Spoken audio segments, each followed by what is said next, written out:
Assalamualaikum warahmatullahi wabarakatuh. Pada kesempatan kali ini, saya akan menjelaskan materi tentang pembelajaran pengetahuan komputer. Terlebih dahulu, perkenalkan nama saya Muhammad Alfarisi Ahmad Andisa Pada, NIM 20040303100 dari kelas MBS 1D. Oke, langsung saja kita melangkah ke materinya. Yang pertama itu, apa itu komputer? Komputer merupakan perangkat elektronik yang dapat digunakan untuk memproses data sesuai dengan ketentuan yang sudah ditetapkan sebelumnya, sehingga dapat memberikan informasi yang bermanfaat bagi para penggunanya. Komputer memiliki 3 elemen yang sangat penting, yaitu diantaranya hardware atau perangkat keras adalah sebuah komponen yang terdiri dari motherboard, CPU, prosesor, RAM, dan juga hard disk. Yang kedua, software atau perangkat lunak merupakan sebuah data yang telah diprogram dan disimpan di dalam komputer secara digital. Yang ketiga, brainware atau pengguna komputer merupakan operator atau seseorang yang menggunakan atau memanfaatkan fungsi komputer. Adapun sejarah dan perkembangan komputer. Yang pertama yaitu komputer generasi pertama pada tahun 1946 sampai 1959. Yang kedua, komputer generasi kedua yaitu 1959 sampai 1964. Komputer generasi ketiga pada tahun 1964 sampai 1970. Komputer generasi keempat yaitu pada tahun 1970 sampai 1990. Komputer generasi kelima sejak 1990-an.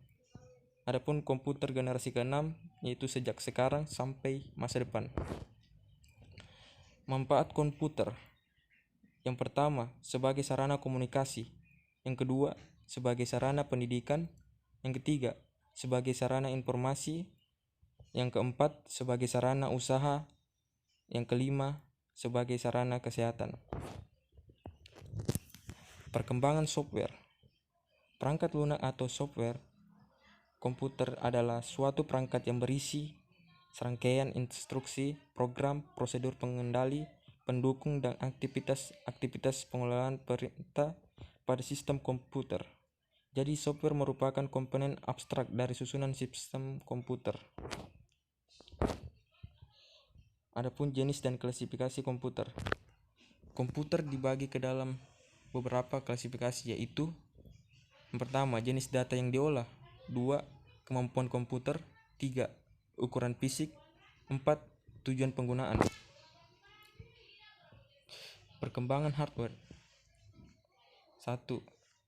Era sebelum tahun 1940 yaitu 1833, 1940, dan 2000-an.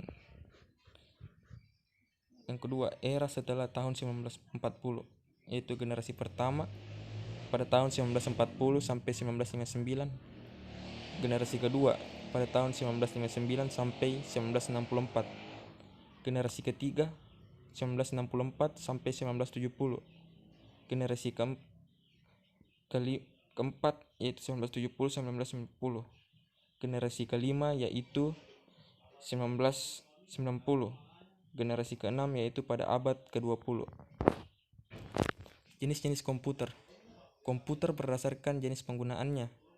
Yang kedua, jenis komputer berdasarkan yang diolah. Yang ketiga, jenis komputer berdasarkan prosesornya. Yang keempat, jenis komputer berdasarkan fisiknya. Yang kelima, jenis komputer berdasarkan komponennya. Dan yang terakhir, yaitu tujuan penggunaannya. Adapun alat input. Alat input adalah alat yang berfungsi untuk memasukkan data atau perintah. Contoh alatnya yaitu keyboard, scanner, joystick, touchpad, dan lain-lain. Adapun alat proses yaitu adalah alat-alat yang berfungsi mengelola data ke dalam komputer. Contoh alatnya yaitu CPU, LU, dan CU.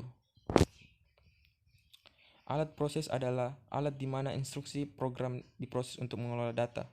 Macam-macam alat proses yaitu motherboard, power supply, CPU atau prosesor, dan memori atau RAM.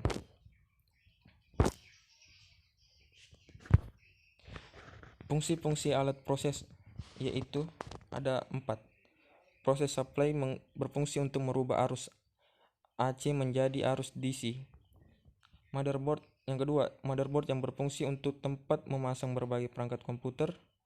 Yang ketiga, CPU atau prosesor berfungsi sebagai pengendali proses pada komputer. Yang keempat, memori atau RAM berfungsi sebagai media penyimpanan data yang bersifat sementara. Adapun macam-macam aplikasi internet, yaitu telnet, grouper, email, dan newsgroup. Internet Relay Chat. Manfaat aplikasi internet: yang pertama, menambah luas pertemanan, menambah hiburan semua kalangan.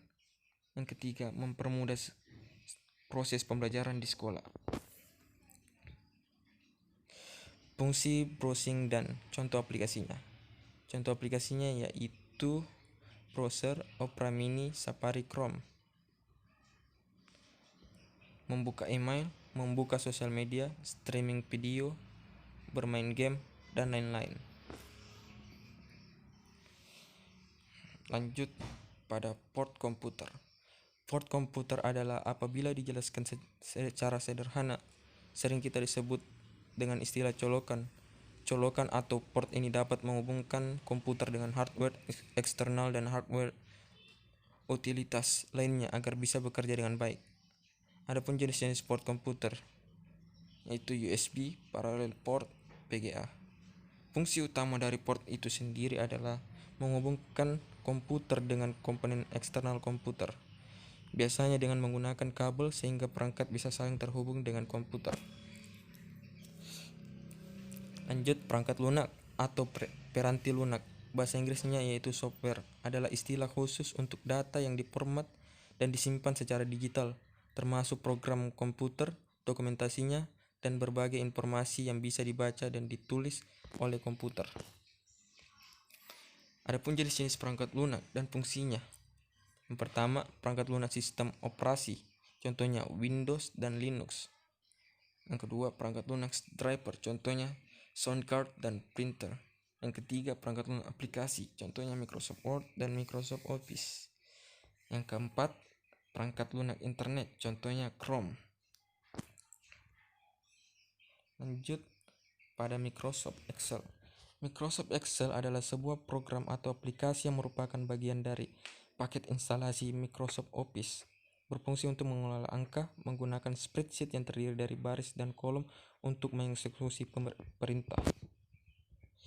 Adapun fungsi dan kegunaan Microsoft Excel yaitu pertama, membuat, mengedit, mengurutkan, menganalisis, meringkas, dan memformat data secara grafik. Yang kedua, membuat catatan keuangan dan anggaran keuangan. Yang ketiga, menghitung dan mengelola investasi, pinjaman, penjualan, inventaris, dan lain-lain. Yang keempat, melakukan perhitungan secara statistika. Yang kelima, membantu berbagai sektor bisnis untuk mempermudah melakukan laporan keuangan. Lanjutnya, Microsoft PowerPoint. Microsoft PowerPoint adalah sebuah perangkat lunak yang berfungsi untuk presentasi pada Microsoft dan dibunding dalam paket aplikasi Microsoft Office. PowerPoint dapat berjalan pada PC yang memiliki sistem operasi Microsoft Windows dan Mac OS. Selanjutnya yaitu materi internet. Internet adalah suatu jaringan komunikasi yang memiliki fungsi untuk menghubungkan antara satu media elektronik dengan media elektronik yang lain dengan cepat dan tepat. Email, electronic mail atau adalah surat dalam bentuk elektronik. Email merupakan salah satu fasilitas atau aplikasi internet yang paling banyak digunakan dalam hal surat menyurat. Hal ini dikarenakan email merupakan alat komunikasi yang termurah, tercepat, dan efisien. Selanjutnya yaitu jejaring sosial, lebih mengacu pada situs atau website yang digunakan sebagai tempat berkumpulnya orang banyak tanpa dibatasi dan memiliki jalur ikatan seperti keluarga, teman, rekan bisnis, dan lain sebagainya. Sistem informasi atau SI adalah kombinasi dari teknologi informasi dan aktivitas orang yang menggunakan teknologi itu untuk mendukung operasi manajemen. Keberadaan sistem informasi sekarang telah mampu mendukung kinerja, peningkatan efisiensi, efektivitas, dan juga produktivitas organisasi, pemerintahan atau suatu bentuk usaha. Peran utama sistem informasi dalam bisnis diantaranya mendukung operasi bisnis, mendukung pengambilan keputusan bisnis, mendukung keunggulan bisnis. Keberadaan sistem informasi sekarang telah mampu mendukung kinerja, peningkatan efisiensi, efektivitas, dan juga produktivitas organisasi, pemerintahan, atau suatu bentuk usaha. Adapun fungsi dari sistem informasi dalam bisnis yaitu yang pertama, pemrosesan transaksi. Kebanyakan toko dan swalayan saat ini memiliki mesin kasir untuk memproses transaksi penjualan. Yang kedua, pengawasan. Dengan sistem informasi berbasis komputer selain POS, pengawasan dapat dilakukan karena setiap transaksi tersimpan dalam basis data. Yang ketiga, pengingat. Sistem informasi berbasis komputer juga dapat digunakan untuk meningkatkan Anda pada tagihan. Cukup sekian materi yang bisa saya jelaskan. Kurang lebihnya mohon dimaafkan. Wabillahi taufiq wal hidayah. Wassalamualaikum warahmatullahi wabarakatuh.